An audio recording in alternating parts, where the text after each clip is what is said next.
He was We got a bunch of around stuff we can talk about anyway. It don't matter, you know. We'll have fun. Come on, music. Like our usual phone conversations that last 2 to 3 hours. No, we're not going 3 hours. Fuck that. I got to eat sometime this year. True. Hey, everyone. Welcome to Mayhem's Amigos. Good evening, one. Good evening, all. Thank you for anyone tuning in on the replay. And thank you to our live listeners for being here. I am TJ. That is the fat one of 420. We're here. We're not queer, and we're going to have a good night. Yeah, dude. I'm not in Texas.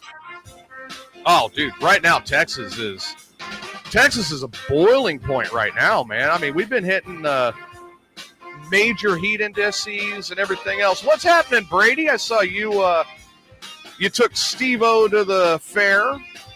That was cool. That was very cool, him and his wife. Amazing. Sounded like Steve had fun, too, so. I'm glad Steve had a good time. He really needed it. Exactly. I mean, I think, and everybody knows, I think the world is Steve. Yeah, Steve's a cool guy. Just for him to actually get out and do something without the pressures of the shows and without the pressures of everything he's doing on the air, and to be able to just get away and have fun. That's so. I was actually very touched, not in my special place, but still very touched that that Brady and Bree thought so highly of, you know, Steve, and they got him out of the house and made sure he got a rascal to get around the fair. And exactly, that's a turning point for him. Yeah, I mean, he said he got things he'd never seen. Right. And I mean, I was so, you know, granted, Morning Disaster was very boring without Steve. I mean, boring. Yeah, I mean, I didn't get to hear any like good Steve stories or anything like that, which I love. Oh yeah, right. Yeah, right. You know, it was just Ray. I love Ray. I'm reading what Brady. Yeah, Brady says it right there. He's like, Steve's a really good dude. He puts on one hell of an act, but he's a one hell of a guy. Oh, really? Oh, wow. And that's cool. He had never seen Conservation World until he took him there. And that's awesome. I love, everybody knows that I'm a huge outdoorsman. I love fishing, hunting, anything about conservation. I'm all about it. So I got to tell you what, like Riley and I today, just as a gag, we both did an IQ test. Oh my. Oh, no. I mean, I did it, you know, and I'm sitting there like, man, some of this shit I haven't looked at since like sophomore year of high school, and I'm going through it, right? Get done. Riley gets done. My IQ, according to that test, is a 128. Okay. Which, you know, average is 85 to 115. So I have what they call a superior intellect. But not Mensa, though. What's that? But not Mensa? I'm not up that, like, Sheldon Cooper range, which I'd love to be there, but, man, that would just make me weird, right? Riley. See, I wouldn't mind being Riley hit 127. Oh. So, I mean, so we're in a discussion right now to potentially get the boy living down here and going to a private school. And, well, of course my ex-wife has got to, he can't afford that, and all her bullshit, right? Who said that he had to afford it? You're the one that's going to be paying for it. Well, no, she's saying I can't afford it. Well, anyway. I wouldn't mind being a Sheldon Cooper smart, but not his weirdness to it. I would take the weirdness because that would keep, like, people away from me. Oh, boy. I guess he's already started. Now, this is Riley's call. This is what he wants, okay? Right. He wants to come down here. He wants to go to that school. And even if he don't go to that school, He got to school where his girlfriend is. Well, he doesn't care. He Oh. wants to live here. He just wants to be down there, period. Yeah, gotcha. So he's texting me right now. I guess he just walked back in from his walk and he looked up at his mom and he goes, "This place is a hellhole and I want to live with my dad." Oh, jeez. Now, he's getting to that point. And she's like, "I don't care. You're not going to live there. You're going to be here for the next 5 years. Get used to it." And she's belittling him. How do you argue with a child who has a 127-point IQ that is telling you, this is what I want, this is my best chance for my future, you're not it? Right. Sounds like she just wants him for the money. Yeah, well, I'm going to send her a text later, and she's not going to like that. And my text is going to be very blunt, brutal, and to the point. Well, I'm going to tell her very pointedly when I send her the text. Look, you can either sit down and be a logical individual and discuss this. Right. And potentially keep your son in your life.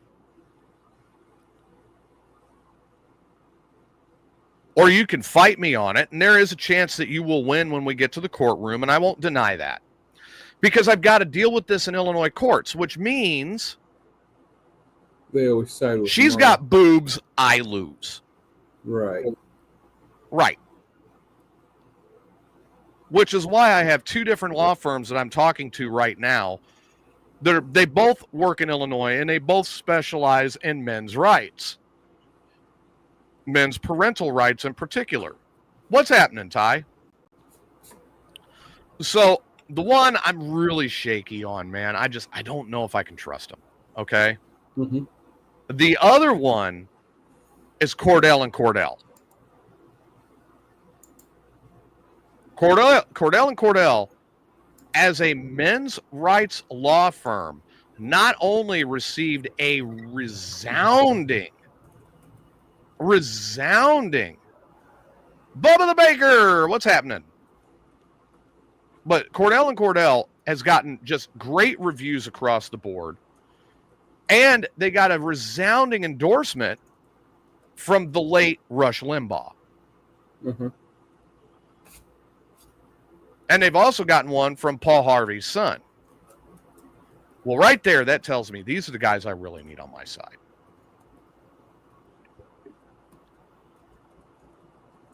She's hollering about the money I make. Here's facts. I don't disclose my income to her. It's none of her business. Right. The other fact is I don't have to give her everything.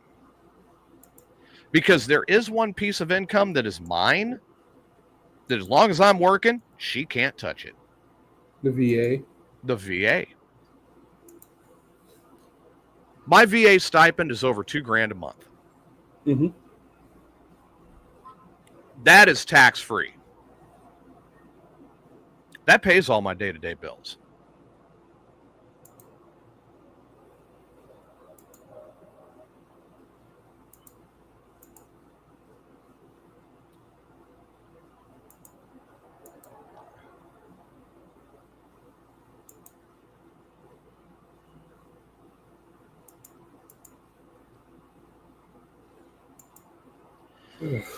Oh boy, poor kid. Mm-hmm. He's giving her everything. Yeah, I remember Paul Harvey and the rest of the story was one of the things I used to love to listen to on the radio.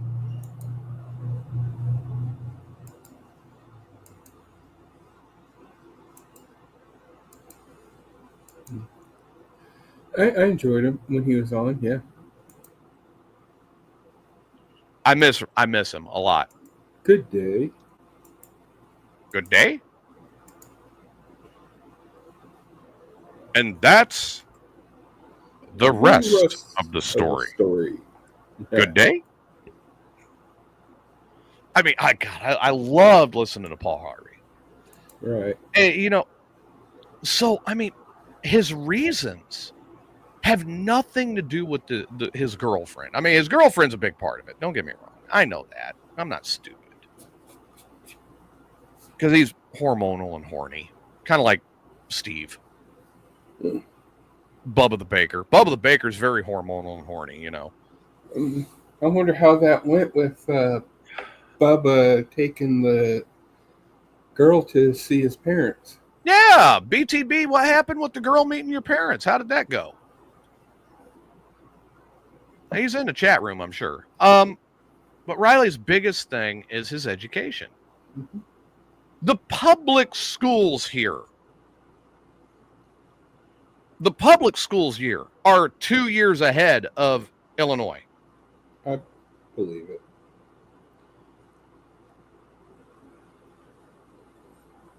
Oh, God, Classic Country 1290. I remember that. WRL. Yep. And then Paul Harvey was on that. I loved Paul Harvey. Mm-hmm. You know, for a while there, I really liked listening to Rush. And Rush never said he was a journalist by any means. He was just a broadcaster, and he was trying to have fun and get his point across. I loved listening to Rush because he'd put a spin on it that really made you think, oh, next weekend. Oh, it was next weekend. Okay. I thought it was this weekend. Sorry about that. Okay. He had to clean the house to make it girl-friendly. Man, I'm going to have to clean my place to make it kid-friendly. She's pushing Riley away. And I'll tell you a little secret. I'll be honest about it. I don't want her to do that. I would rather her sit down and discuss this. Let's go at this like mature adults. Agree it's time. And work out something that's mutually beneficial to the two of us. Right. Where he's here. The fact of the matter is, and if I'm reading this right, and I'm sure I am. The fact of the matter is, she doesn't want to let him go because what goes after that? She won't get over $500 a month. Uh-huh. That goes into her pocket out of mine.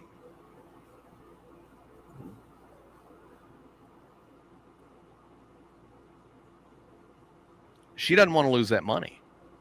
Mm-hmm.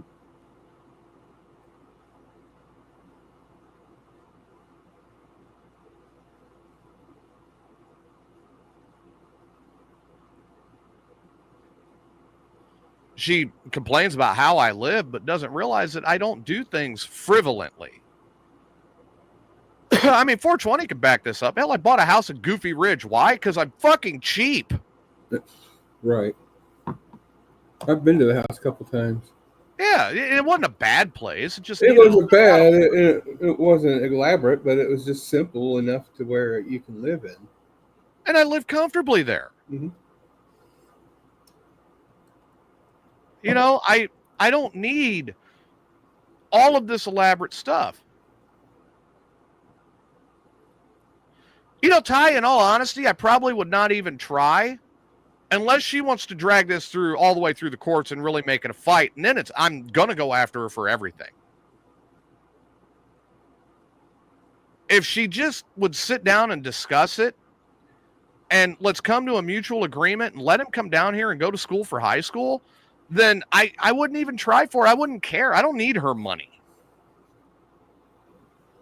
I would figure everything else out on my own. I'd start up, you know, I'm paying for his medical right now through the medical card in Illinois. I would probably drop that and just start up medical right through my job. But if she wants to drag it through the court and turn it into a fight, then no. I want the child support based on their joint income, which is legally mine. And then I would want her to pay the medical insurance. Same as I've been doing all this time.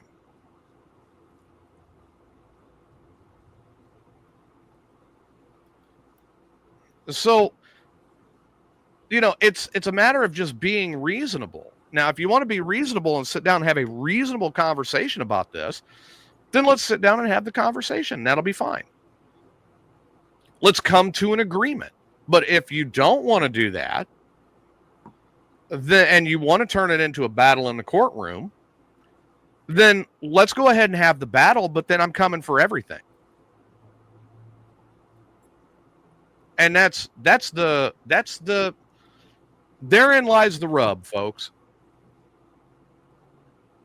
I really don't wish any ill will on her or her current husband or her stepdaughter or anybody there. I really don't. But I'm recognizing that my son is 13 years old. He's coming to an age now where he's realizing different things and he sees them. And he's not buying 100% into her crap. Right. He has a higher level of intellectual thinking at this point. We've proven that today with the IQ test. Right. And he can analyze it. And he's seeing the analysis and going, yeah, Mom, you're full of shit. I've said for years, he's not a stupid kid and he would eventually wake up. 420's heard me say this before. Oh, yeah. How many times? Many. You've been around Riley. Right. When he was younger and he was full of piss and vinegar. He still is to a degree, but he's still starting to get ahead on himself. But he's getting a good head. And now, instead of talking to her or her husband, he's picking up the phone. He goes, Dad, what do I do here? Mm-hmm. And I'm trying to guide him. And she doesn't want to listen. Now, obviously, I'm not going to have this conversation with her on the air. Right. Although the old 2004 broadcaster in me really says I should.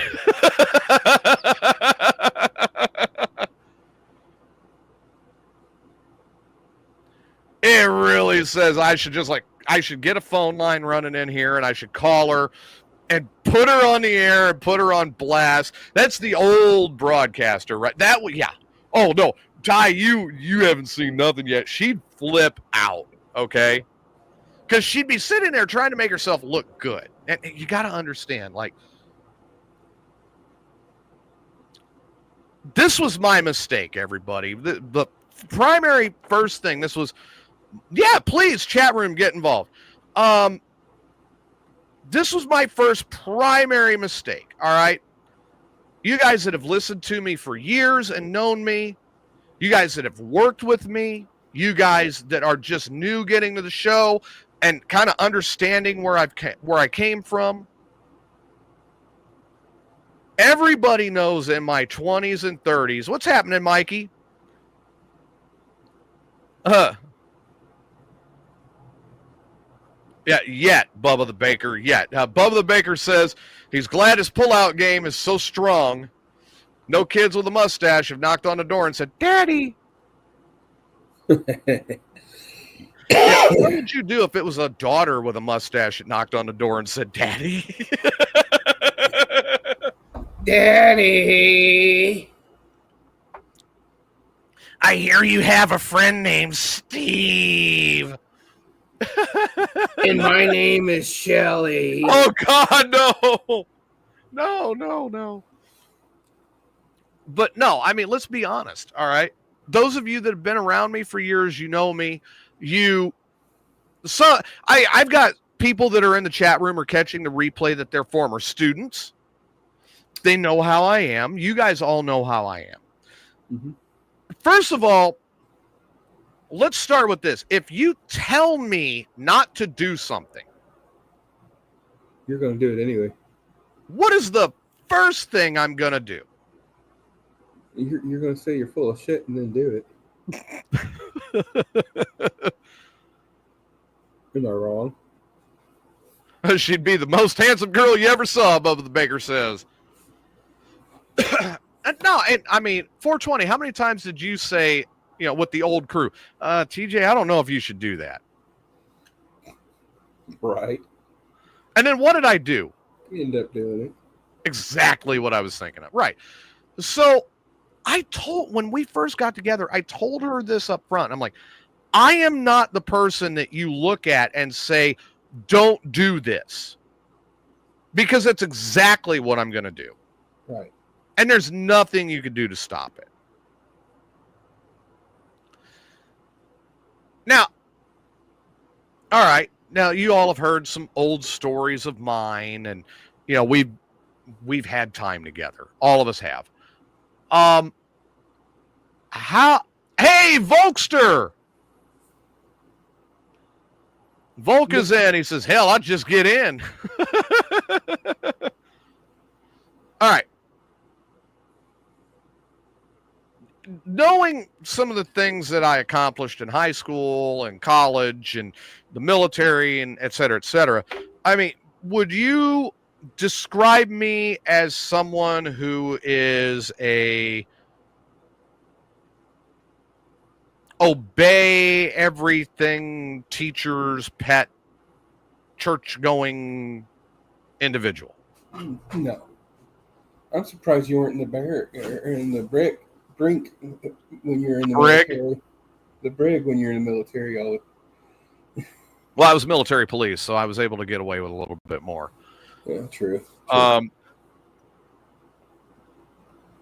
Yeah, like Ty says, he's one of them that you can't look at and say, you can't do that. And that's exactly what he's going to do.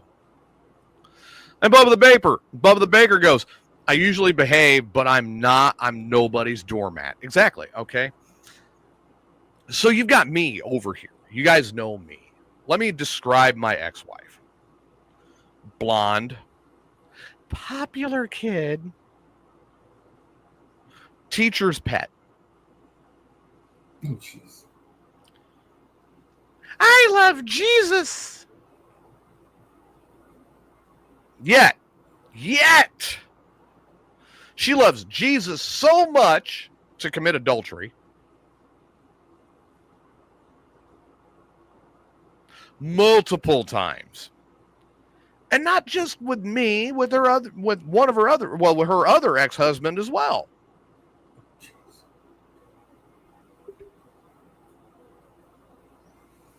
Yeah. She'll sit there and slam back a margarita and go, I don't drink. She thinks she has a singing voice. She don't.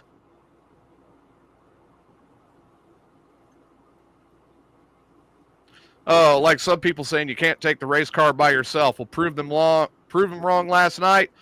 Top 10 run, which thank you 420 for sitting with Gramps. Well, technically, he beat out two of the bigger stars there only because they wrecked before. Did he cause the wreck? No. He was in the back. Someone wrecked. He couldn't keep going, so they pulled him out. So that means he is above that guy. Volk says he's listening from a BWW.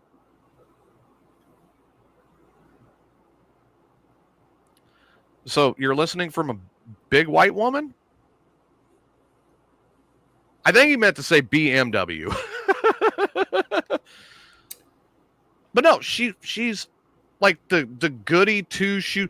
And dude, no matter what you do wrong, I'm always right, and I will prove it. And then she'll go in. Oh, Buffalo Wild Wings. B-Dubs. Okay. Well, B-Dubs is good. I don't go there very often anymore. I mean, there's other Texas places I like to go. But yeah, I mean, you're seriously sitting there, and that's what I'm dealing with. Now, she had multiple friends when we got together, right? Okay. I still talk to a lot of them. And are those friends saying that she's a little bit? A little bit. No, they say she's fucking psycho and to get my son out of there ASAP. Well, there you go. The one I talk to quite a bit. And I love this girl to death, okay? I would, in all honesty, I mean, she's a little bit bigger, usually not my type, but I would be all for giving that one a shot for one reason. Because she's brutally honest.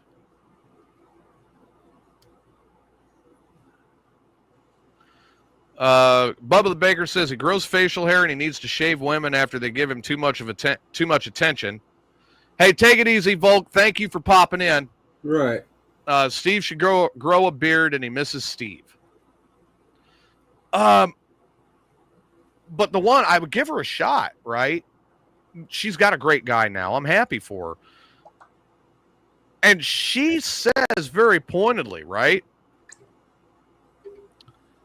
She came through and confessed it to me. When she was getting ready for her marriage to her last husband,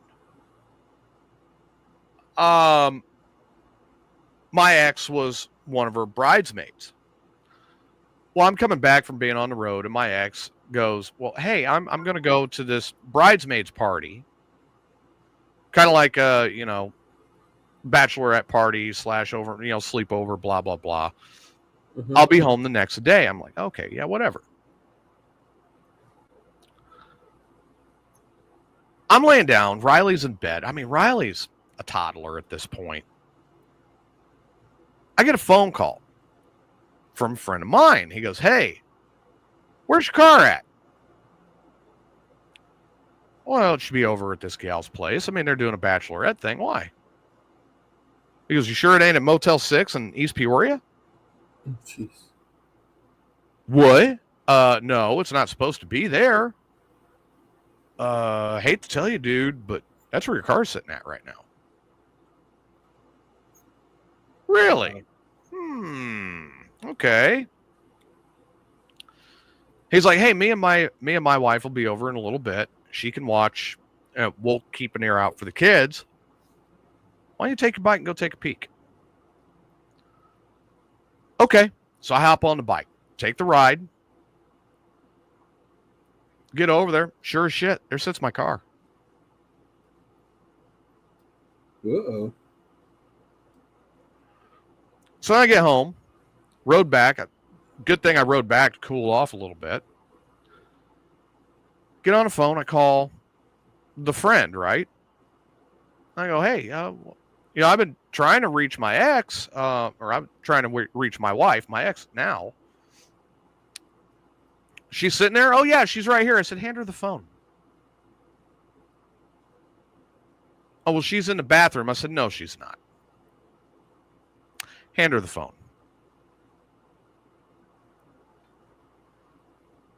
Well, how do you know? I said, because I just went by Motel 6. Now, you want to try telling me the truth? Oh, jeez.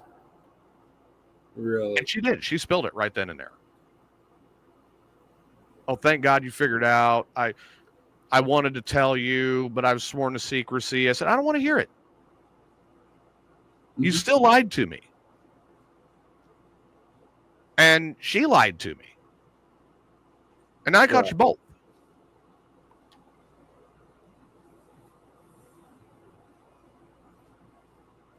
I jumped through a lot of hoops for her.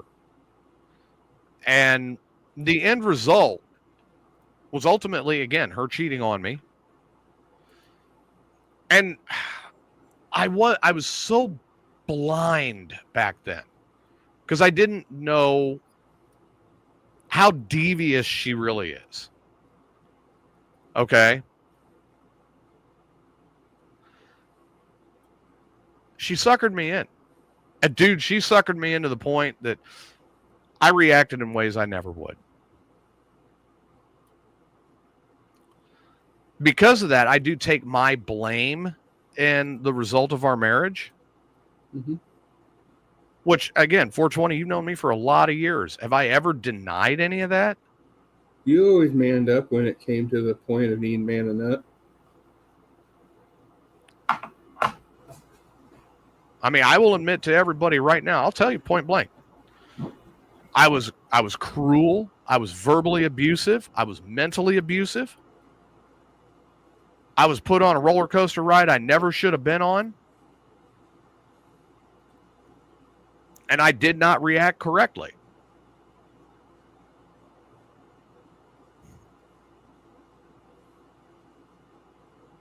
Here's the difference.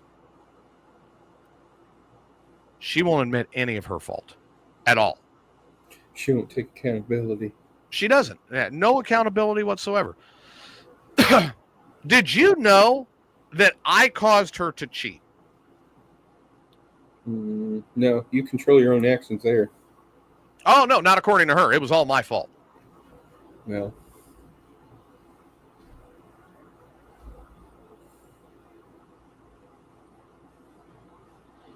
Blame Adam, TJ, Eve started it all. and, here's Ty. He says it sounds like his ex. Yes, exactly. This is what I'm dealing with. and I know his ex too. She's, yeah. But here's the thing. It's like she can walk into a courtroom and make herself look all so sweet and innocent. TJ was being mean to me. TJ was being mean to me and trying to keep my son away from me. Okay, TJ, you can't have your kid and you got to pay another $300 more a month. Yeah, pretty much. Never takes accountability. Never takes it. This is why somehow, and I don't get it, but somehow she even convinced my lawyer during the divorce to take her side. Sounds like it wasn't a good lawyer there. No, she was not. I will never hire that lawyer again. Well, that was your first mistake, hiring a woman lawyer. I thought that would be a positive. So, no, I can see that, but at the same time... So, I have my consultation with Cordell and Cordell coming up towards the end of the month. It's going to cost me a lot of money. Oh, yeah, I wasn't supportive enough either because I didn't hold up his package while he was sticking it in her. Right. But so Cordell and Cordell, I have my appointment with them later this month for my hearing. Ty, who's your lawyer?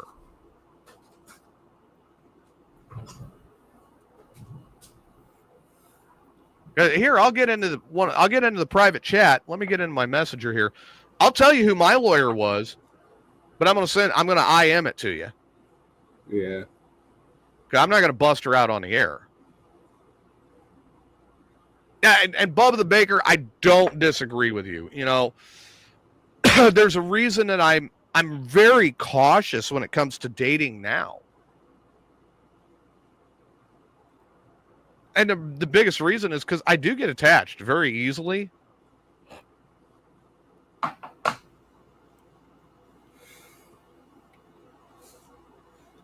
Maybe that's why I'm single forever, because I'd have too much drama. All right, so Heather is her first name. Dude, that's awesome. In private message, I just sent you the name of the lawyer that screwed me.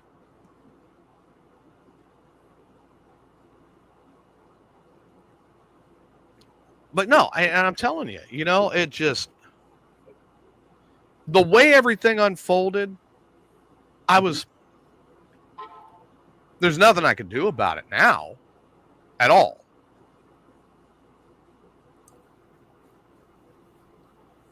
Except try to get my son out of the environment that he's stuck in. It's inhibiting him. You cannot take a kid that is that intelligent and say, oh, okay, well, we're going to put you. No, mostly Chicago, actually. Started practicing Peoria about the time that I hired her. Hey, 420 got him a pit lizard last night. Good for you. Yeah, seems like every time I go there, they're actually with someone. Ah, boo. Yeah, but no, that's where I'm at. It's like, I used to, in my 20s, and I was slightly promiscuous, and I would rush in once in a while. 420's giving me that sideways look, like slightly. No, I'm putting my feet up because I'm starting to hurt. Oh, not because it's getting deep? No. Okay. I was slightly promiscuous in my 20s. Slightly? Slightly. Yeah. Sure. We don't have a witness here anymore. The witness passed. God rest his soul, he passed. I can ask your brother. Huh? I can ask your brother and uncle. Oh, my brother didn't know shit back then. My brother was in the Navy and on the West Coast back then. Oh. But no, you know, but I was never a big pervert. Yeah, you're a provert. But the fact of the matter is like, Anyway. yeah, I've rushed in, but you know, just as quick as I rushed in, I kind of got my way back out of it back then. The only one that seems to have stuck is my daughter's mom. Oh, Jesus. But dude, she's kind of like gum on your shoe, you know, just never goes away. And she's just as crazy as your Riley's mom. Yeah, but she's crazy in a good way. It's not so much like she's grown up. I will give her a lot of credit. She's grown up a lot since then. Okay. But her craziness is still in the bedroom. Steve, there you go.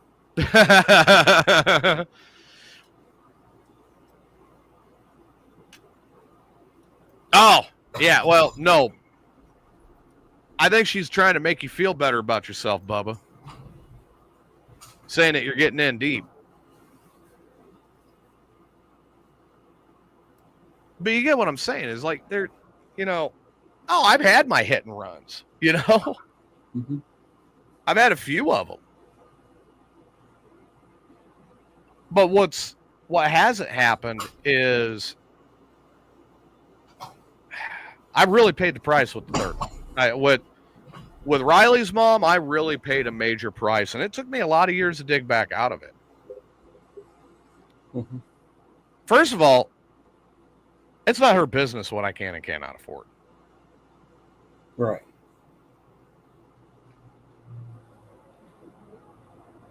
What I'm willing to afford is another thing altogether. But she can go look at my income all she wants to. Mm-hmm. Here's the other side of that. I still got my VA. Mm-hmm. She's not allowed to touch a penny of that due to federal law.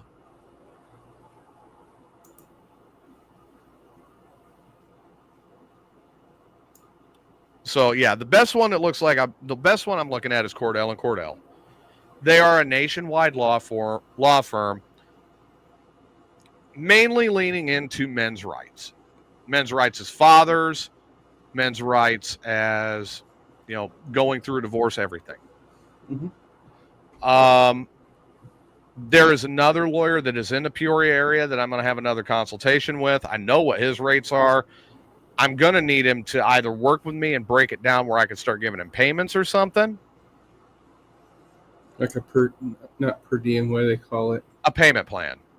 Well, yeah, but there's what's that technical term for it? An installment plan. Anyway. Well, no, all right, here. Like his retainer, I'm not coughing up $3,500 right out of the gate. I don't have it. I don't have it laying around. I think Steve had a really good time at the fair, Bubba, and I don't know where he's at tonight. I really wish he was here. I'm sure he would have insight on ex-wives that we could use. Then again, he might have fallen asleep. Right. He has a habit of that lately.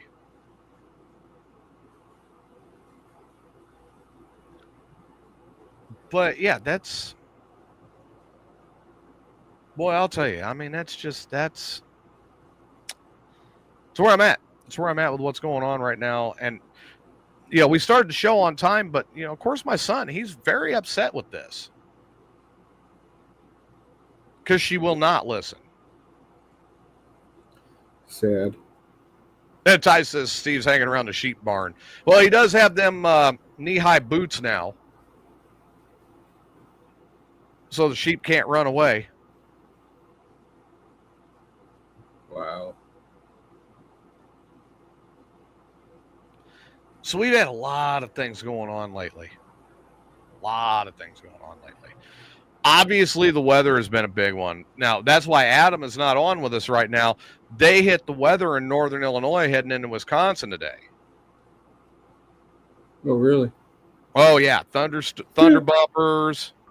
Well, the thing is, I was somewhere this morning, and a few of my friends decided to ride their bikes to the place. And right as soon as the first half of it got done, Mm-hmm. it just let loose. I mean, let loose. We're sitting there, and all of a sudden we hear the. I look at my buddy that rode in, and I'm like, You're fucked. You're gonna get wet going home. He's like, yeah, you're right. And the thing is, he left his helmet hanging from his, handlebars. Oh, no, not from the handlebar. Upside down. He's like, he looks out the window. He's like, shit. I'm like, what? He's like, I didn't bring my helmet in and left it on the bike upside down, so it's probably full of water. Oh, so it was. He's sitting there talking with someone. I went outside and I looked, and I'm like, took it off nice, where I wouldn't ruin anything, dumped it and set it upside down on his seat, went back in. I'm like, yeah, you had about a cup of water in there. I know some people that have done that, and they wind up with a helmet that's full to the brim. It would have if I wouldn't have helped him out, so. Well, like when we got the rains over 4th of July, man, right. I mean, we got hammered down here, right? I remember that, yeah. And don't get me wrong. Again, I will come back and say it very pointedly. We needed it. We really needed it. Uh-huh. Oh, it's like Steve went to sleep. Of course. You know what? I'm going to have fun. We're going to call him on Messenger. We're gonna call him. Steve was hanging around the sheep barn. I know, right? We're gonna call him. We're gonna see if we can wake him up. All right, here we go. It's connected in. We're in high def with Steve.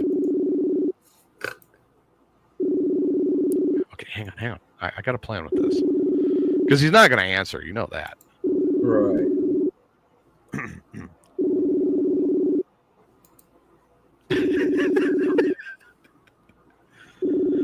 Oh, I'm gonna love this. I'm gonna have so much fun with this, right? What should I tell him? I found him a hooker. No, we did that the other day.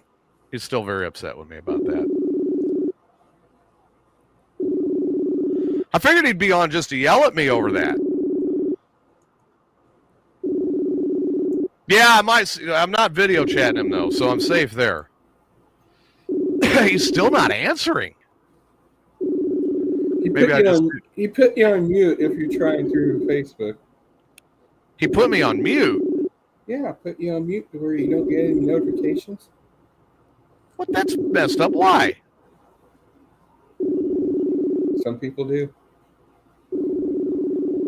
That's all right. I'll leave him a voice message.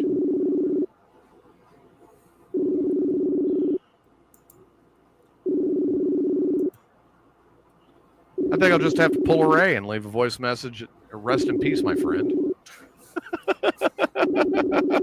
There you go. He's already missed 45 minutes of the show. He knows we start at 4 on Sundays.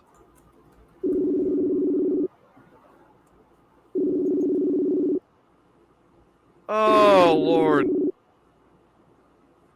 Come on, get to the message thing. Because he's not going to answer, obviously. Oh, you're calling his number. I thought you were calling. Oh, no, I was calling his messenger. Here we go. Hang on. Rest in peace, my friend.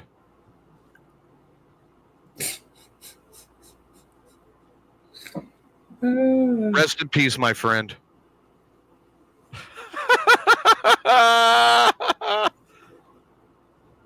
Oh, God, he'll listen to that and be like, what the fuck? Yeah, I think he is still...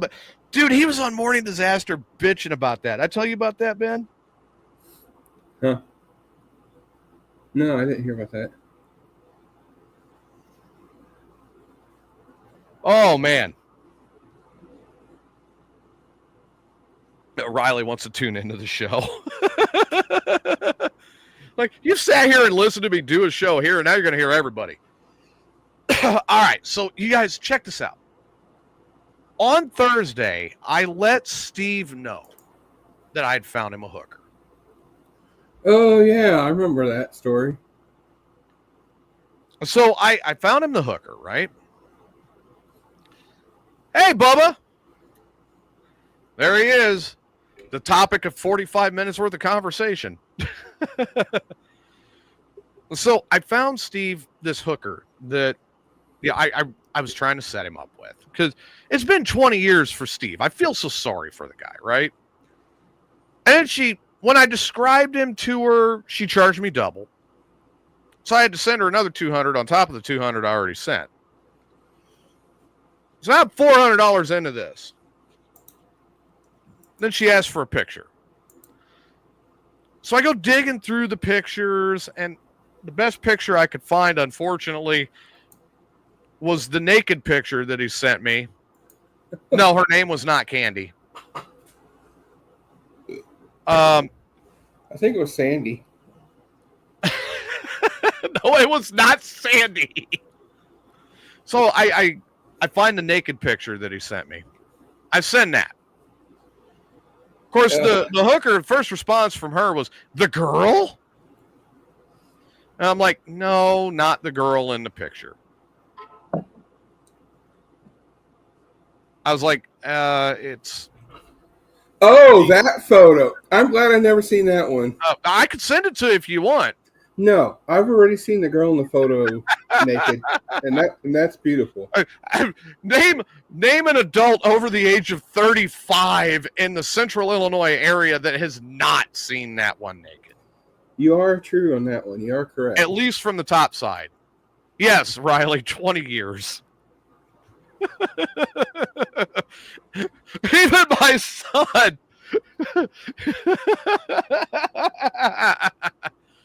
That's depressing. That apple don't fall too far from the tree. No, it don't. All right, so I'm trying to help. So the girl, when I finally got her to realize who I was talking about in the picture, sends me a refund. And goes, "No, I can't. I have standards. No." I'm like, "You're a hooker. You have standards?" And she goes, "Oh, what? What, are you just anti-hooker now?" I'm like, "Well, yeah, kinda." So I tell Steve about this. In which he gets very angry with me. And really did. Here's a little insert of it. What the fuck? Sending me a hooker. Why did you send that picture? What the fuck? Why'd you send that picture?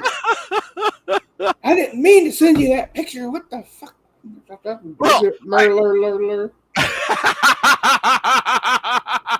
Well, isn't that pretty much what it was? Yeah, don't forget the murler. That was definitely in there.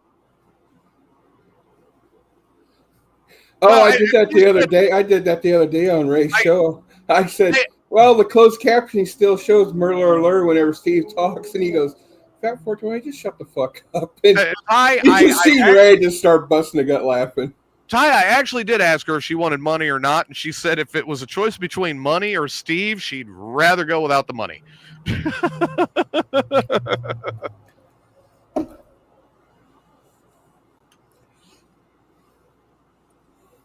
I'm like, wow.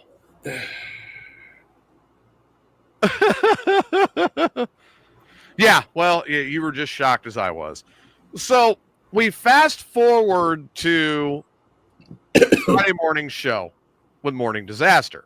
Oh, no. Subscriber show. I popped into the chat room and I said hi. I was out on my poop run. Mm-hmm. And Steve is there and he sees me. "I'm not talking to TJ right now." And Ray goes, well, why? What did TJ do? TJ sent my naked picture to a hooker and cost me getting some. So he tells Ray the whole story. And you know that high-pitched laugh that Ray gets when he's really entertained by something? Right. Oh, he was losing it, man. and Spanky's like, well, maybe you need to lose a little weight, buddy. Oh! And Christina, she goes, oh, Christina wasn't on. It was just Ray, Spanky, and Steve. And I mean, Spanky's like, well, buddy, I mean, maybe if you lost a little weight, it wouldn't have happened. You son of a and bitch, Steve Spanky. logs his camera off. You hear him, fucker, Then you hear his bong get ripped.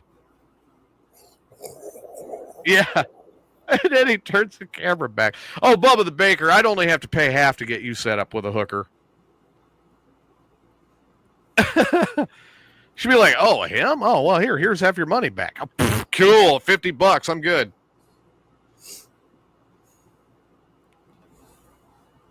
Yeah, so it's hysterical. And Steve was just very upset. So I'm not surprised if that is the reason that Steve is not here. Yeah, she's still going to want something for gasoline. And let's face it, Illinois gas prices are extremely out of hand. Speaking of that, what happened to the supposed extra percentage tax we're supposed to get on the gas? It's actually been going down some, not up like everybody said it was. You know, Ty makes a good point. I should have thought of that. If it's no for Steve, what about for Fat 420? It would have been a more even resounding no. What if she wanted to have you and a chicken? No. Unless it was a cooked chicken and she's eating getting all greasy, then maybe, but... Well, I mean like a rotisserie chicken or something, maybe. She can't be bigger than me, though. Dude, there's this girl that popped up in my Facebook feed, like on Reels. That's I'm assuming she's in Arizona. Uh-huh. She is literally the dirtiest girl I've ever heard in my life. Oh, jeez. And I know some dirty ones. I mean, for crying out loud, I know Irene. Irene dirty? No, right? Little Asian zing next door. I bet I've got a good chance with her, and I haven't even been there yet.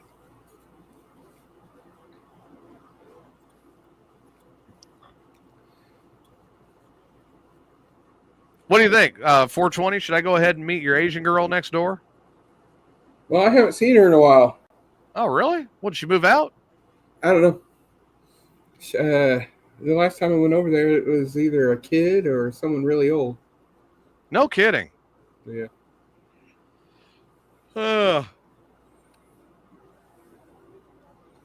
So you're not seeing a little... Is she over the age of 18 at least? You never know with Asians. That's true. It might have been a lady boy, too, so who knows? Well, that'd be right up Steve's alley. Yeah, he's used to it. Hey, he's been down that road before. Mm-hmm. Probably my favorite horrible dating story of all time came from Steve. That was funny, though. When he reached down, he found a little more than he was bargaining for. Mm-hmm. Whoopsie. I guess I should forward this to... forward the show to my daughter, who is always in trouble. And if you're listening to this afterwards, daughter, your dad gave me permission to pursue you. Bow, chicken, bow, wow. Oh, really, dude? Come on. Seriously, that's my daughter. I don't need to hear about it. Well, she is hot looking, so. I still don't need to hear about it. Don't you want a little fat 420 running around saying Grandpa TJ? Oh, God, Riley. That was actually my question when he first told us about it.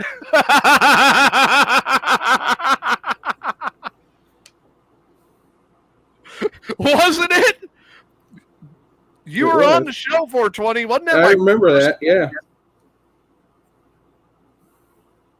And I think he said yes. And he was like, yeah, it was a little bit bigger. Yeah, all right.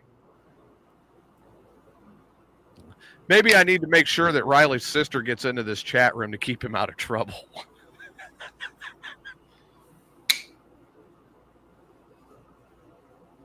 Yes, BTB, he's after my daughter. Well, she's only about an hour down the road, so why not? Oh, you know what? Ty says it's best. You know, if you feel bad about your life, just sit and talk to Steve for about 5 minutes and you're going to feel better. Ding. Very true. Riley says he wouldn't be shocked. But no, I'm telling you, man, it's just like, it blows me away.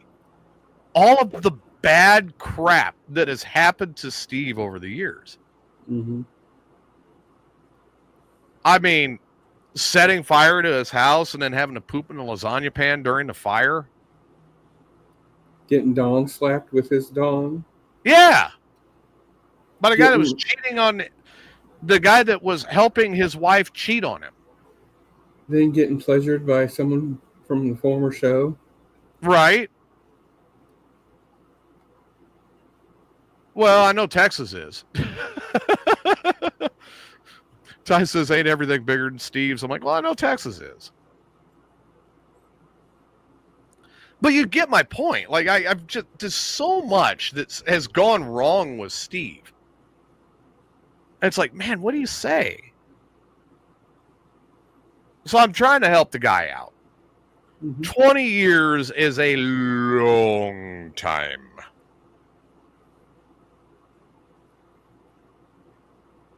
I mean, for 420, it's only been like 4 or 5. 2. Oh, it's only been 2? Yeah. Wait. Let's rewind this tape a little bit here. Going to work with a bossy boss and a good woman now. Well, BTB, I mean, you're doing better than me. I go to work by myself, and the only one that complains at me is my truck. Yeah, because they give you the wrong one every time. All right, so let's rewind this tape a little bit. You and your ex-wife separated, if my memory serves, about 10 years ago, right? It was more 7. Okay, so 7 years ago. Yeah. And the last time that you and I had this conversation, you had done nothing. Nope. Because you and her were together. Well, you were still married. Well, we were separated. So, but still legally married. Mm-hmm. Which I commended you for back then. But now I'm free, everybody. So, if you're hot looking, let me know. So you're telling me, now when was the divorce final? About 2 years ago. So about 2 years ago. And then shortly after the divorce is final, which you and I were not talking at that point, you're telling me you reset the 420 meter? It was about 2 weeks to a month before we finally got a divorce. We did it one more time. Okay. So it was with her. Yes. So it's kind of like a goodbye sex. Yeah, I guess you could say. She was halfway in between good and the starfish, so. Hate the starfish. She wasn't dead, but she wasn't like overly, I can think of a few that were, just boring. Just boring. My daughter's mom, now, depending on her mood, like, she can either be the starfish or she's Catwoman.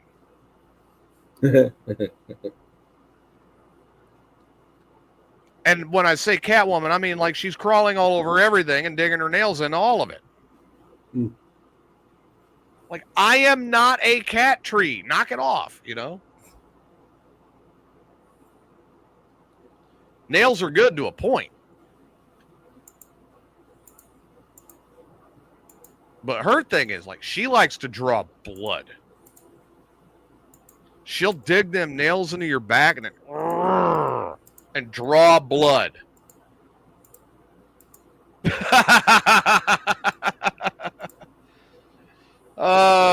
You still have a little ways to go before we start having those conversations, son.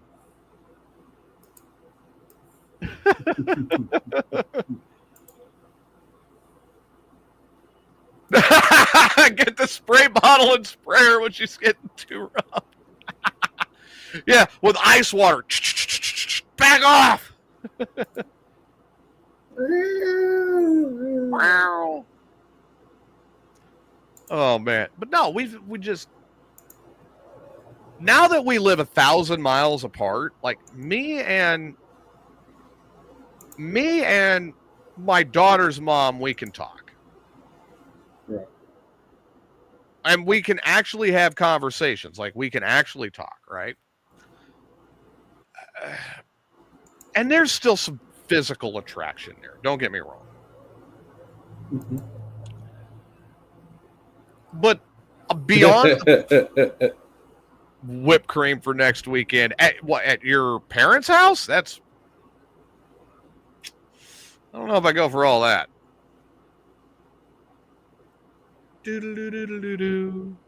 Or as the people from UK call it, squirty cream. Squirty cream? No, really, it is. It says right on the thing, squirty cream. I've got my squirty cream. Yep. I'll meet you in the bedroom after you get out of the loo. Mm-hmm. Come on into the chambers, Duchess. I've got my squirty cream.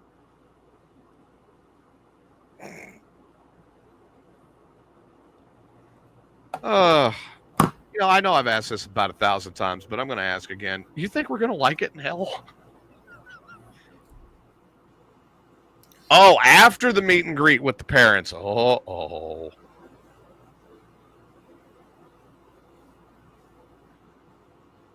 Like, I think the one that was. Nah, I'm not even gonna bring that up because my son's in the chat room tonight. I don't think that's something to talk about. Because I talk about that one, he's gonna start getting ideas.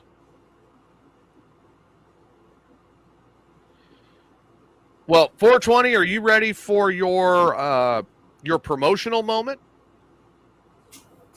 Sure. I know it's not going to be the same without Adam, but you guys had a little bit of a different show this week with Adam on, and yeah, you and Ty and Adam. And how did that go? I think it went good. It was a short one because mainly, we didn't have Steve to, bounce on, because one of the things we're going to talk about, Steve wasn't there to talk about, so right. That was nixed. But it was still pretty good. We still talked a lot of dirt track racing. We had a few people in there that, chatted with us. Actually, a new friend, one of the guys that I knew for a while. He chimed in on a lot of stuff, so it was pretty good. So why don't you go ahead and promote your show? I'm going to go use the head and pour another drink here. All right. So everybody, again, I know I keep repeating it, but it's called Fat 420's Pit Stop with Ty and Steve. Steve wasn't there because he was busy at the fair, which is all fine. It's all good. Sounded like he had a good time, but nevertheless. We recap Peoria with the special Keith Siegel Memorial Race. I liked it a lot. There was only 2 cautions for that whole feature. And it was really good. Ty was there a little bit, basically a shakedown. It seemed like he had a little bit of rough, but it was his first time back in 2 years. So then we talked about Charleston and Macon. Macon was pretty good. Then the new one this week we talked about, which happened last night, was Peoria, Spoon, Macon. Peoria was really good because it was for the honor flights. they had a 50-50 there. So like 50% of the 50-50 went to veterans that went to honor flights, and you also got in free if you're a veteran. It seemed pretty packed, so it was pretty good. It was really good. They also had Crown Vics there for the first time ever, and that was really good. That was really entertaining because they didn't have spread out and train looking, but they're all together. There was 3 wide, 4 wide. They're all bunched together, which is really cool looking. There was old school bomber division bumping and banging and stuff, and it was really good. We talked about, again, since we talked about Crown Vics, we talked about Crown Vics be the new, excuse me, big. Sorry about that, folks. New beginner class, and we do think it is, but we also thought that in maybe 5 years it might get out of hand like all the other beginner classes, like the bombers, the street stocks, and even right now the Hornets, because that's going out of hand, it seems like. And we talked about the top 3 things that we'd want to see the dirt track to survive, and basically it's teching, because they need to really tech cars better.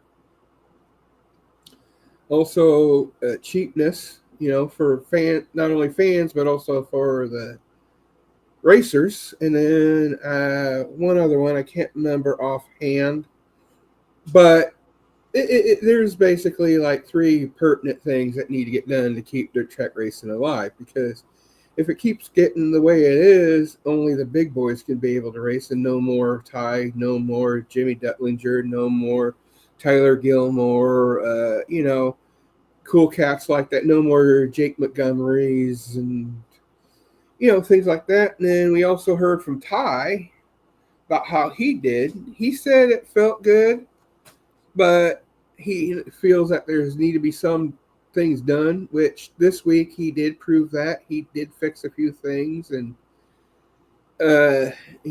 I think he did lots better this week. There's a few things where it could be improvement, but then again, like I said, and he said on the show, it's been 2 years since he's been in the car.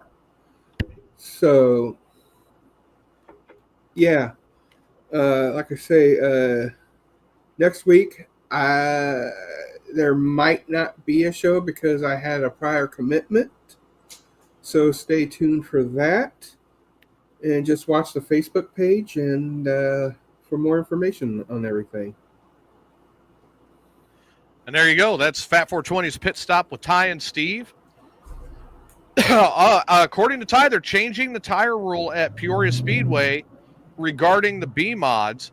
All American racers, if you run Hoosier 60s or Hoosier 60s, only might be able to make it a little cheaper.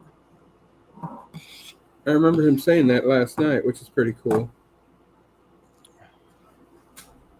I'm guessing that's right rear only, the Hoosier 60s? Yeah. Okay. That's plus for you guys. Of course, we have the new show coming up on Tuesday, which I'm excited for. I'm very excited for. Yeah, that was another thing we did at the beginning of the show is we had Adam talk about it, and that's why we brought him on the show, and he just stayed on the show because he kept right. He asked questions from a new person standpoint, which was pretty cool, and talked about that. So I'm excited about it too. So I personally call it the Nerd Show. Mm-hmm. But the actual name of the show is The Corner Arcade. Adam is going to host this show. He's going to have Fat 420. Squirrel's going to make her way on. Ty will be on.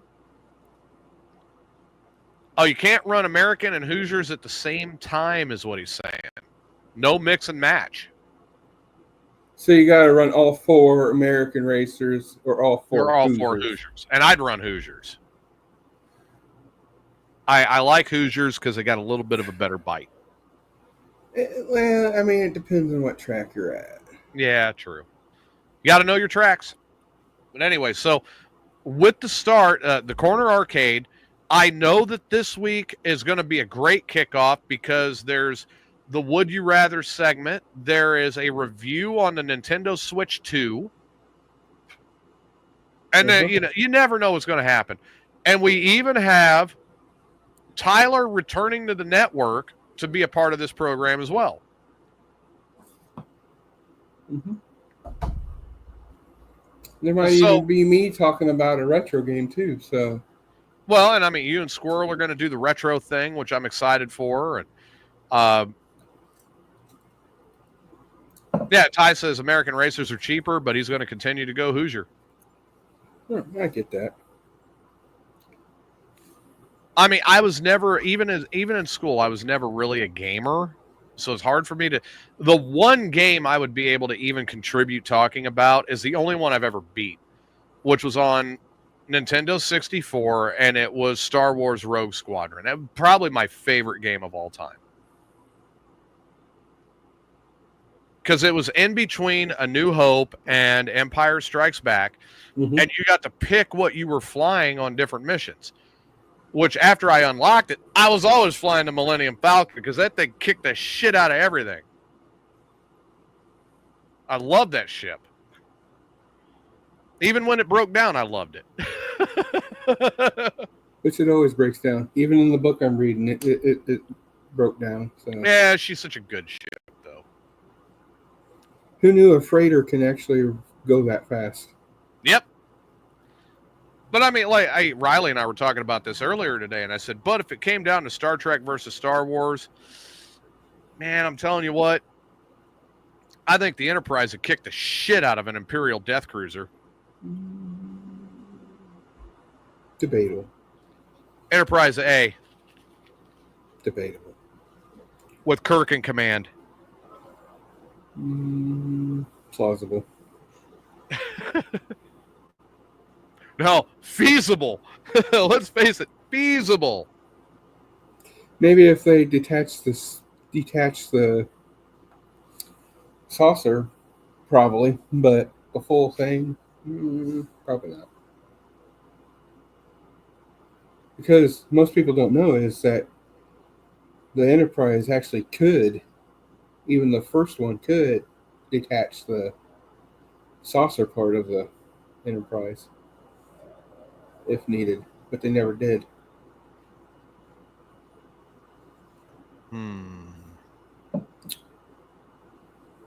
Oh, I suppose.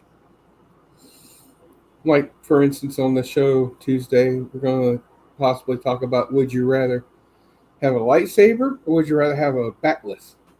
Because, we're talking about Star Wars or Star Trek. Yeah, right. It depends on the situation you're in. I mean, the lightsabers are cool. But you know what? I would really love to have a batleth. Yeah, they'd be cool, but the thing is, with the lightsaber, though, you can conceal it easier and get it into places where most places, if you carry a batleth, you can't really hide it that well. Swords are fun.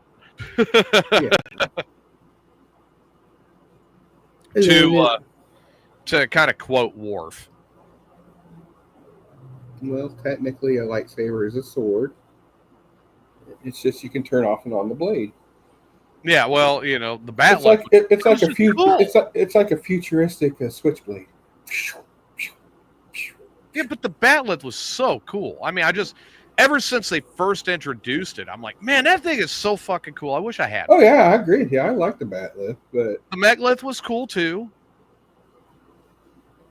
But the batleth, I mean, I loved the way it was done. Like the whole thing's a weapon.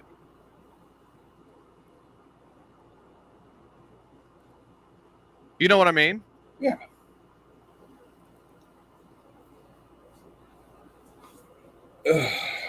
So it is. It's a really neat setup, right? And I'm like, okay, that's cool.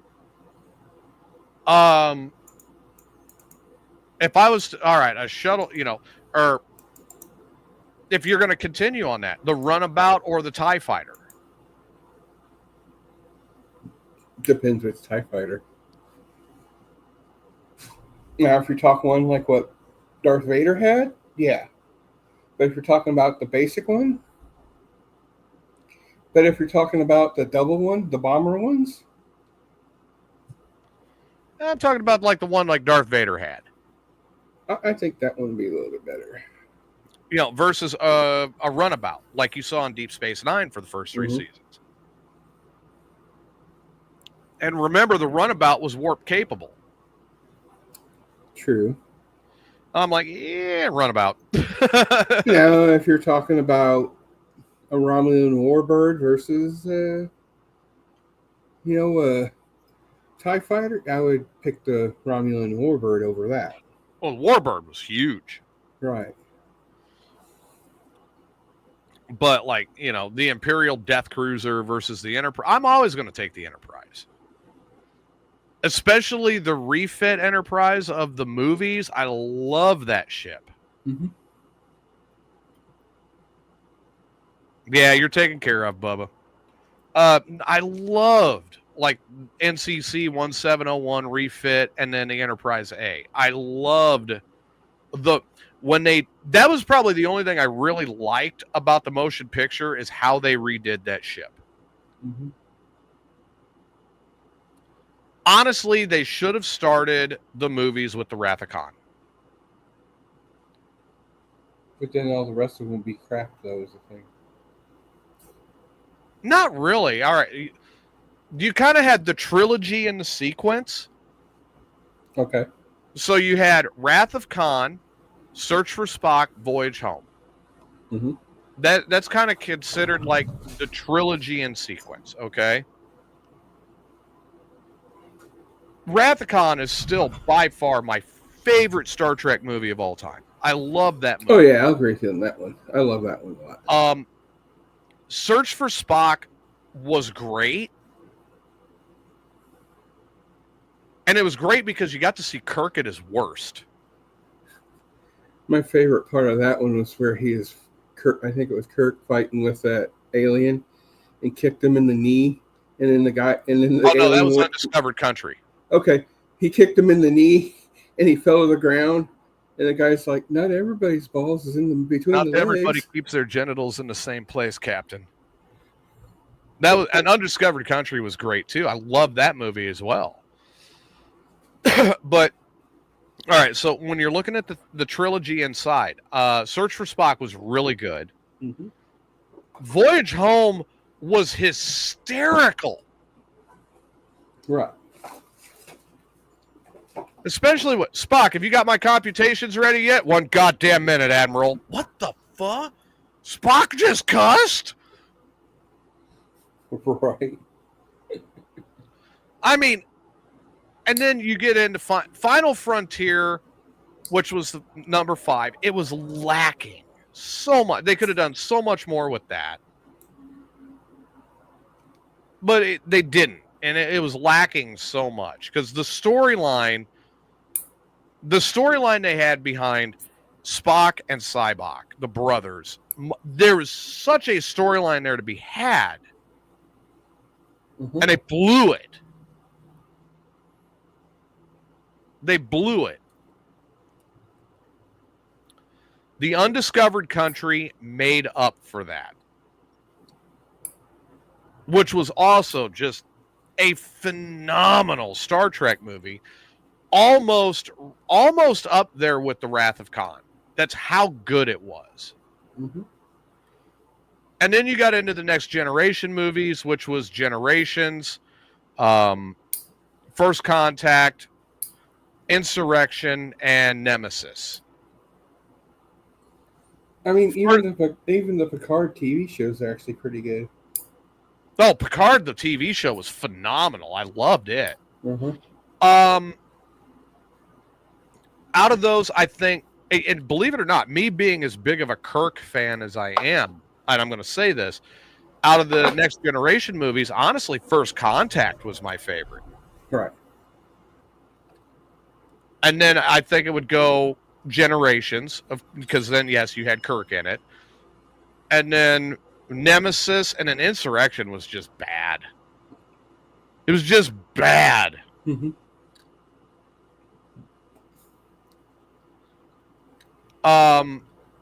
The Next Generation, when you look at that sequence of events, of course, you had the Next Generation, Deep Space Nine, and Voyager. Mm-hmm.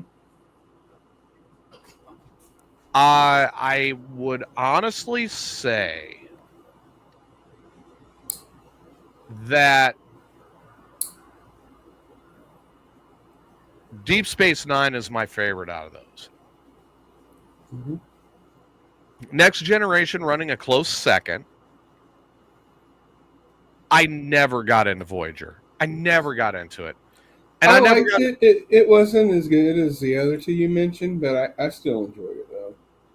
It's kind of nice seeing like a woman captain, and seeing how they did stuff. I did like how Janeway handled certain things, but it just I wasn't as into it, okay? Yeah, I get it. I was not as into Enterprise as I thought I would be, the NX-01 Enterprise. Mm-hmm. Which I thought I would be, and I never really got into it. And I'm sorry, when I look at Scott Bakula, I automatically think Quantum Leap. Right. Which he was great in Quantum Leap. Now, despite what people say, I actually like the cartoon, the Oh, Lower Decks? lower decks. Yeah, Okay. I actually enjoyed that. Now when you get into this new generation of them, I gave Discovery a really good shot. Mm-hmm. I really tried. I couldn't get into it. I just could not get into Discovery like I really wanted to, okay? Right. Lower Decks is a hit or miss for me, depending on the episode. Right. Picard drew me in from Jump Street, and I was hooked from second one. Loved Picard. Oh yeah, I did too. And then the final season of that, oh my God. They left that with such a great setup that I really hope they follow through and do Legacies. Mm-hmm. It was such a great setup because with Picard's son now serving on the new Enterprise G, with 7 of 9, hot as she is as the captain. Right. And then her ex-girlfriend as the first officer.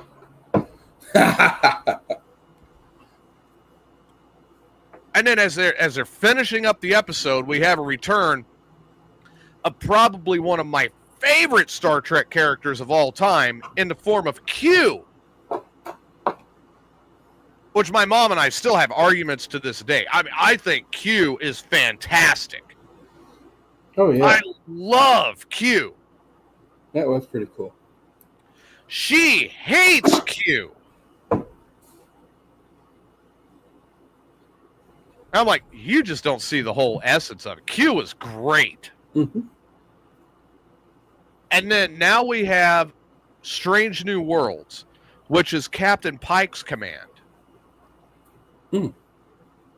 Which, I mean, you can ask Riley. He's in the chat room right now.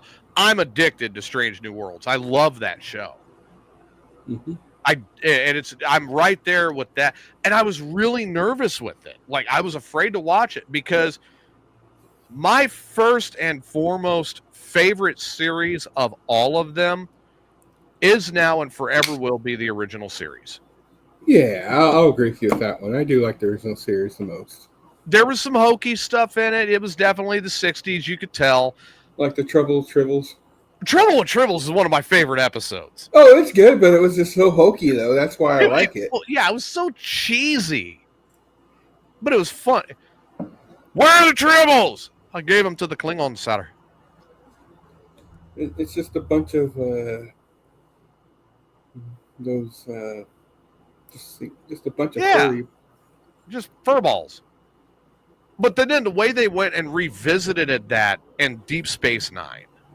Oh, I forgot about that. Oh, God, that episode was great, right? I remember that now. Yeah. And at the end of the episode, you got a Tribble sitting on Quark's head between his ear and his head. And I'm just cracking up. But, dude, Tribbles was so loved that they went back and they revisited it in a different angle. But the original series, by far, will always be my favorite. Mm-hmm. Tied after that is Picard, Deep Space Nine, and honestly, now Strange New Worlds. Because Strange New Worlds has been just this phenomenal series. Mm-hmm. And what's even better about it is Pike, throughout this series, he is the captain of the Enterprise, but he also knows what's going to happen to him. He's seen it.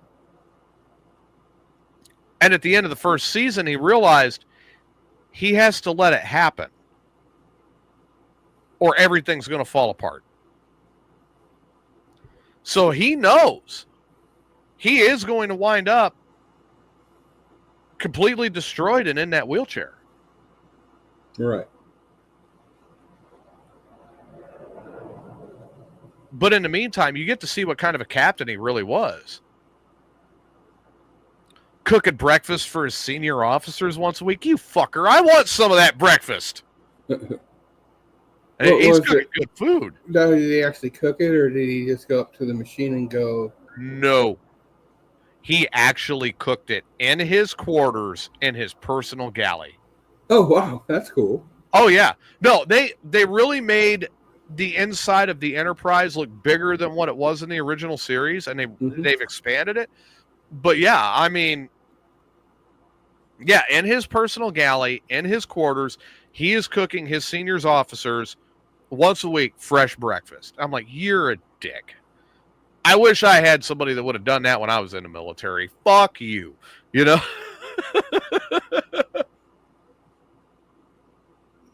The only thing I ever learned was how to make pancake bowl. Riley, I will teach you next year. Pancake bowl is great. You should buy a whole bunch of old school MREs and have him eat off of those for a couple weeks. Oh, no, he'd kill me. Be like, hey, that's what I me. He's like, you'd be like, hey, that's what I got to eat for like a few months or however long you're overseas. Man, you know what he told me he wants to look into as far as like a field of study in college? What's that? History. Like what history, though? Becoming a history teacher, potentially an archaeologist. Ooh, that'd be kind of cool. I was like, man, that'd be cool. You could be the subject. Well, you could be the subject of that song, Thor and Dr. Jones. Better now than in your late 40s like me. Yeah, right? Thor and Dr. Jones. Now he's going to yell at me. No, you got it stuck in my head again. Well, he probably deserved it considering he got that one song stuck in your head a couple days ago. Same song. Oh, it's the same song. Okay. Yeah. Oh, it could be worse. It could be the Muppet Show song. No, not that one. No. Oh, Oh, God, not that one. That one gets stuck in my head at least once a week. Usually when I'm driving to San Marcos and the truck is underpowered, I'm driving. Mana, do, do, do, do, do. Come on, you truck. Do, do, do, do. Yeah. So, no, that I've had so much fun. Like now I'm, it was so hard, or it was so difficult for me to relate to my son between like 5 and 11. Like it was difficult for me. I knew he was my son. I loved him, but it was because it was Roblox and Minecraft. Kind of, yeah. It was very difficult to relate to him. We got that first summer down here, and I think it was like his eyes kind of popped open a little bit, and he started seeing some things about Dad that he never really knew. And he never really knew those things because we didn't have an extended amount of time together. Right. Okay. Makes sense. Well, then you had last year. And that opened his eyes a little more. Like, wait a minute, Dad bust his ass. Right. And I try. I try to give my kids everything I can. Mm-hmm. Then there was this past summer. Ka-ching! Big, wide awake. But it was a big... I loved this past summer for two reasons, okay? It was a wide awakening for both of us. It was a wide awakening for me because I was sitting in my recliner and I'm watching him sleep. And it was a Saturday morning. I didn't have to go to work, right? And I'm watching him. I'm like, God, he's growing up so much. It's so fast. And I'm really seeing it. Mm-hmm. Now I'm really seeing it, right?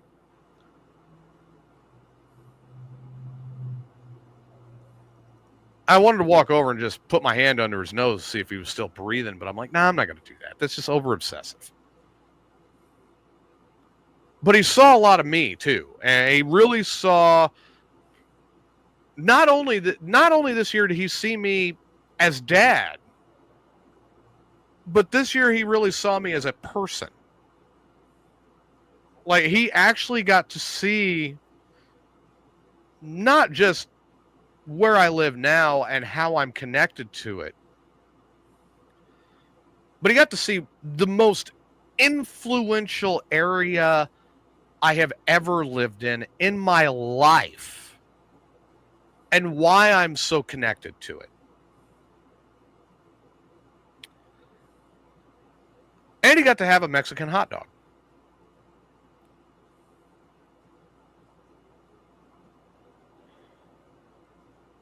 $4.20, you're looking like, that's not that important. No, we'll see. I'm sharing the show to other pages while I'm hearing you. Oh, please, not the WWCT page. Please don't do that one. No. We already got in trouble for that a while back. They actually sent me a text and yelled at me about that. I'm like, I'm not even doing it anymore. It's like, okay, we were sharing a show that was on WWCT for many, many years, but yet they didn't want us to do it. There you go, Riley. There's Corey, one of our biggest listeners, and he said his daughter minored in history. Check that out. Yeah, he's talking about it as a major. And I'll tell you what, if he comes out of there with a doctorate in history, I'm willing to pay for him to get that doctorate. I really am. And he comes out and then he could be like a professor of history somewhere. I'm going to have to depend on my daughter to make enough money for me to retire. Oh shit! Yeah. I'm screwed. I'll never be able to retire. I was about to say you ain't gonna retire if that. By the way, you're talking about. Well, I might have to sell my testicles to science to see if I can get enough to retire off of. Well, now here comes my son being the smart ass. Wait, he's going to be in the chat room and say, "Yeah, you're never retiring. They'll never pay enough for that." Well, we'll see. I guess, right? But I mean, when I look back at this past summer, this was really the eye opener for both of us. Like, my son saw this year more than any other. He's like, "Oh my God, I really am my dad again." Which I feel sorry for him because it dawned on him. And he's like, "Crap, I really am my dad. Reincarnated." Yes, you are. Haha.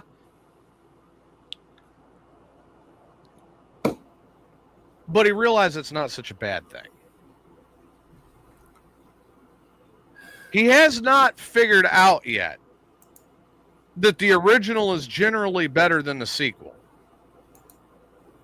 Right. But he's realizing it's not such a bad thing to basically be me. His mother thinks it's horrible. Well, his mother thinks anything you do is going to be horrible, so... Well, his mother thinks that if I pee today, it's horrible. I should hold it inside and wait until I explode.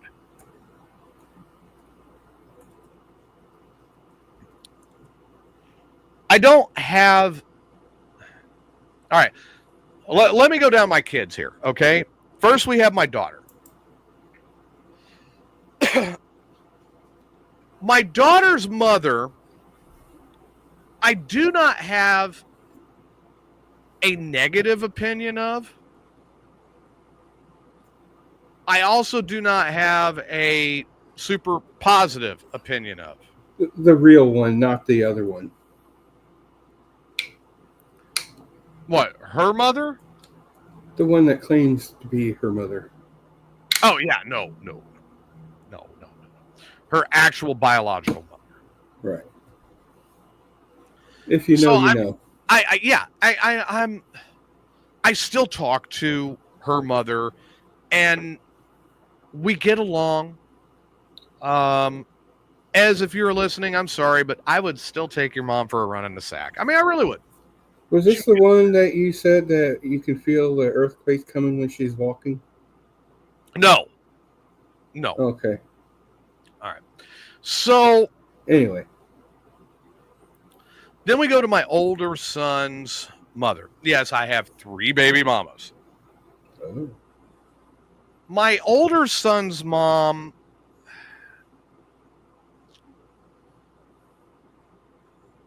wow.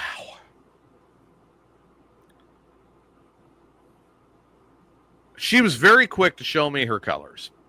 And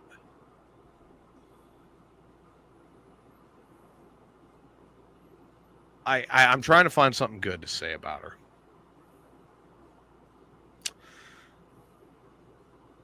There's not much I can say. She was human. Okay, I found something good. She was human. Are you using that term loosely? Yes, very much so. Okay. But she did bring my son into the world. Mm-hmm. She did no good for him after that. Oh, my that son's bad. grandmother was even worse and took him down a road that, like, Riley's mother is trying to lead him down, and I'm very afraid of that. The difference is Riley's got a bigger mouth. No, apparently he learned from a young age to have a big mouth like his dad. Glenn has not had the time with me, and he is extremely afraid of opening his mouth, which is his right. He's over 18 now. Mm-hmm. Riley is not over 18 and don't give a damn. That might be a good thing in the future, and it might be a bad thing. It just depends on how he uses it.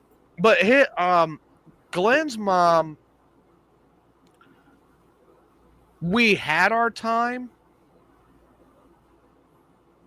and I firmly believe that if we had not moved to Las Cruces, mm-hmm. where I got my big eye opener about what she really was all about, okay, we probably would have lasted longer. But we got to Las Cruces. I started working at the radio station. I got this profound eye-opener about who she is. And that, honestly, rather than even go to war over it, I left. And my biggest regret in that relationship is that I did not believe her when she told me that Glenn was mine.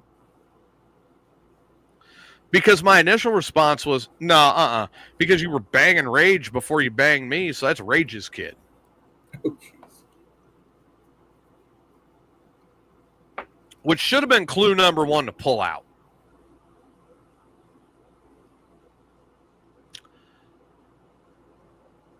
So we didn't have a lot of time together. And she did have her positive moments where I really felt like I was special to her, but mm-hmm. most of the time I just felt like I was being used. Mm-hmm. Then we go to the youngest one's mother. And we've already heard about that. We've already been through all of that multiple times. There's not... Again, I sit back and I try to think of something good. And in the beginning, the relationship was great. In the beginning, it was great.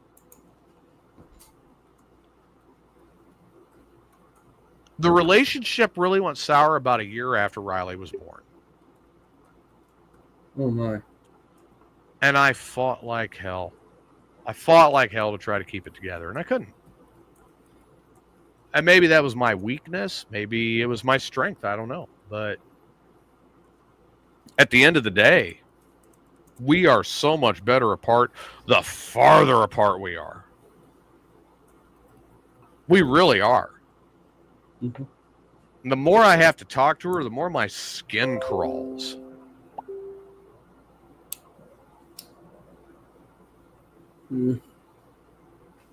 I get it by the way you're talking about. Yeah, it was not a positive experience at all.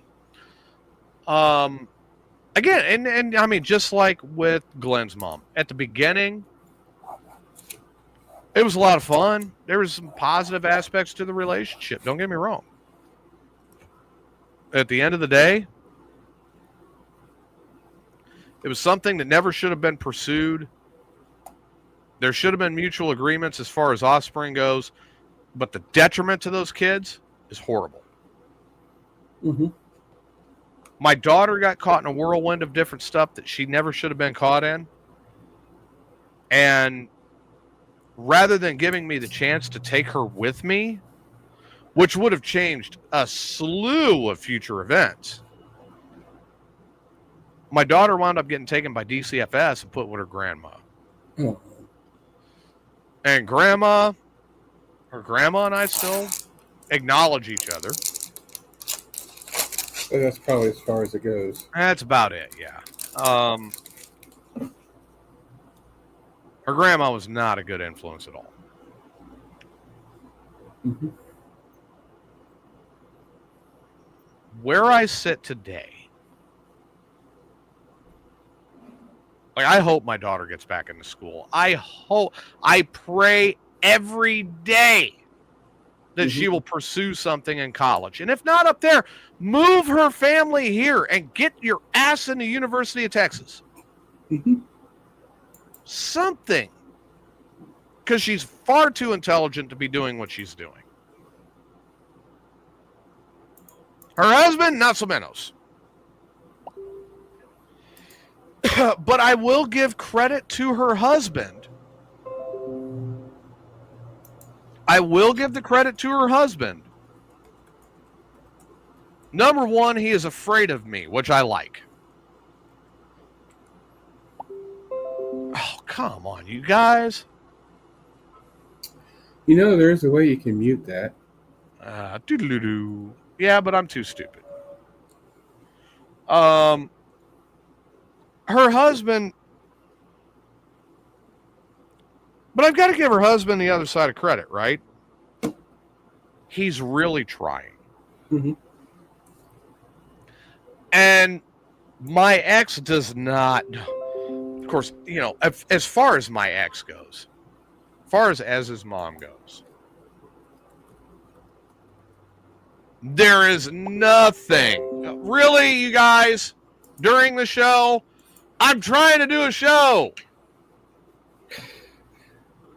Okay, I'll stop. I'll wait. You guys are wiener informed, I swear. How's it going, Roger? What's up, Roger? I'd say about 50% right now. All right, back to what I was saying. That wasn't me. I stopped. What were you going to say? I'm going to say that I'm going to cut off Adam's testicles. Which will make his wife happy because she could jump on him all she wants to, and she'll never get pregnant. Mm-hmm. Anyway, my daughter's mom, we get along. We have a decent relationship. Is that anything I want to pursue above and beyond where it's at right now? No. Wasn't me. I'm going to yell at Adam. Sorry. I'm going to yell at Adam. I was just trying to do two things at once. I swear I'm going to yell at Adam.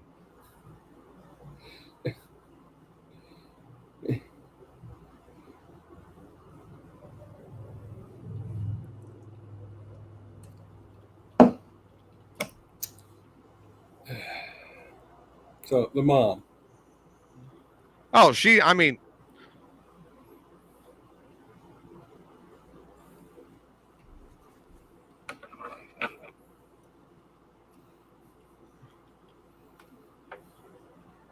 there. Everybody's wondering what was going on. I was trying to do some show prep while I was listening to TJ talk at the same time without interrupting him. Yeah, but I got interrupted. The dinging was interrupting TJ. Yeah, my train of thought was thrown off the rails. I felt like Sheldon. Now, how am I supposed to figure out string theory when you guys are throwing me off my rails of thought? Damn it, Adam! Now he's doing it on purpose, fucker. Well, as you said earlier in the show, when someone tells you not to do something, you do it. And I feel Adam's the same way. Oh, no. Fuck! He's like, fuck! I'm on the road. Doesn't stop you from tuning in. You have interweb.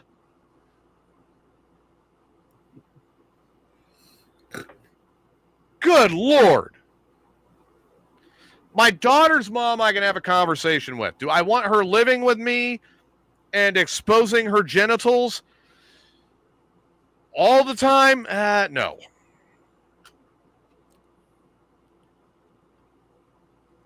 If my youngest son's mom decided that was what she wanted, hell no, hang me. Kill me.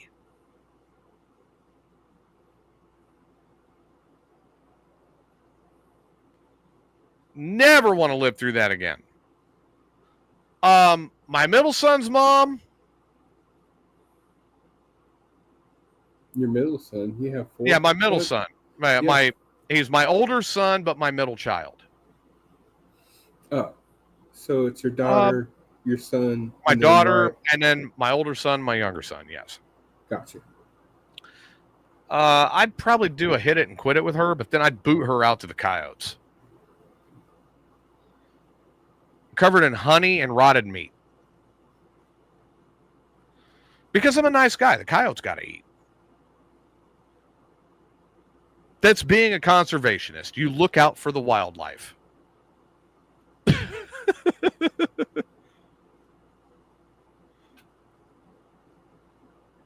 But no, I mean, and then Riley cursed me.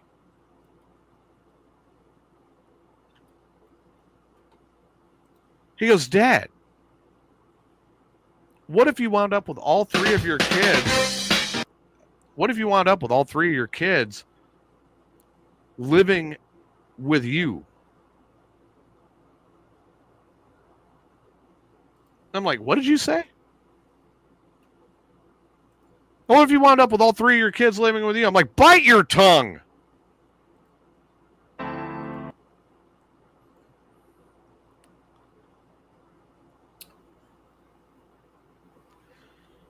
I mean, could you imagine having all of my kids living with me?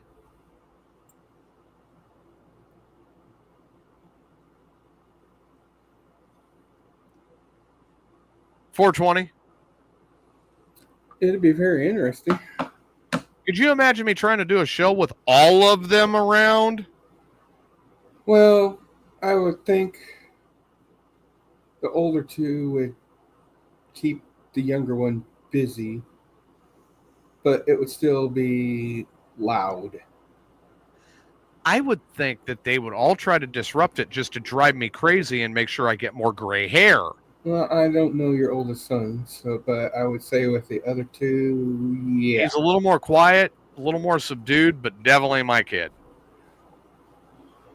I think the oldest one and the youngest one you have had interaction with. Yeah, I think the daughter and the youngest son will be the ones trying to do something in the middle. The oldest son, the older son, the middle child. The middle child would be like, "Hey guys, let's tone it down so Dad can do his show. And then they'd be like, "Do you know Dad? No, we got to mess this up." And then I know my younger son. He'd be like, "Really? Really? You want to do that? Here. There's 20, 40, 50. That work? Okay, yeah, I'll take the 50, but all right, now let's mess with Dad." The thing is, though, the few times that I've heard him on the show, he actually did bring a lot of good content to the show, though. He does. I will admit that. Part. Especially this last summer, he did. And now in the chat room, he's bringing things like this.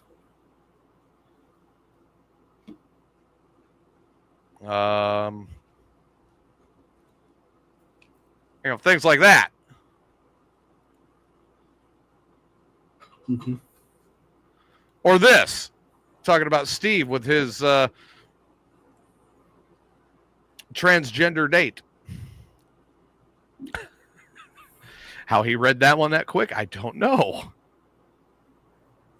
Or this, for a hooker to say no is very shocking. I could never, ever think a hooker would say no and have standards. Right. And Steve, I brought up Steve hasn't been with a girl for 20 years. 20 years? That's depressing. I wish Steve was on the show when he said that. I would have been on the floor bawling from laughter. Would be mad. Steve would be so mad. He'd be like, "Hey, you little shit, motherfucker.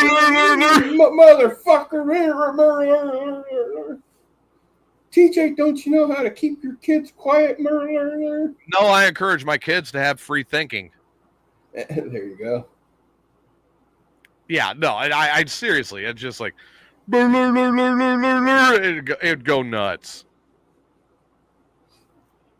Which I can't wait to bring it up to Steve on Thursday night show, and I go, "Hey, Steve, my kids said that you are depressing because it's been 20 years.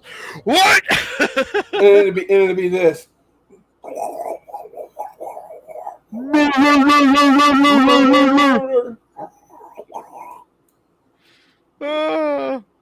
Adam on the road. This has been one of the tougher shows we've done yet. Well, hey, you always got his Wake and Bake show. If they decide to do it, you can do it on too. Oh, I'm going to. I plan on being on there on Monday morning if he does it.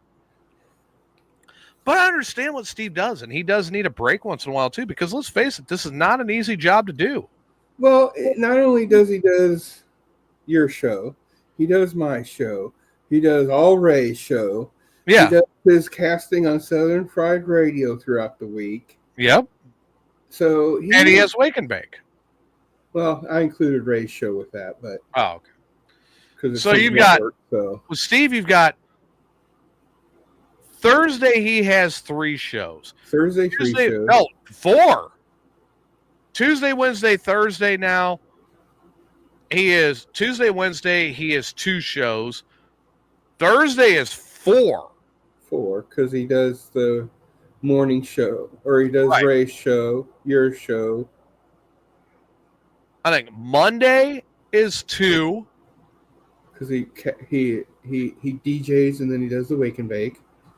Friday is 1. I thought it was Saturday is 2. I think it's 3. Might be 3 because he does Ray's show, then my show, then I think afterwards, later that night, he does his casting on Southern Fried. Right. Sunday is 2. 3. Or is it 2? Yeah, you're right. It's 2. Because he does a streaming on Sunday morning. This show. So he is so wound up with everything he's doing at that desk.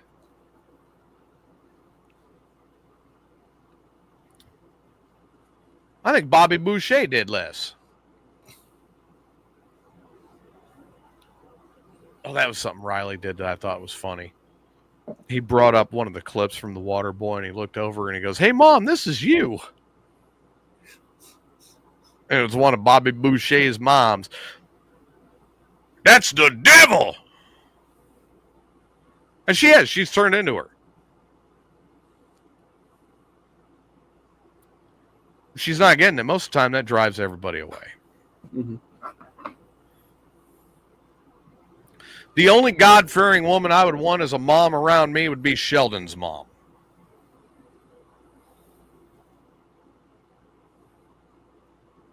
Because she was great. Who wants spaghetti and hot dogs? Me?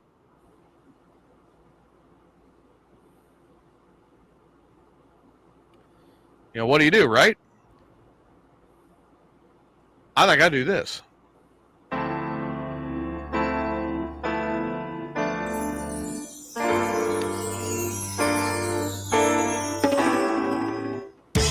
Truck dance. Here, let me do the Raj thing.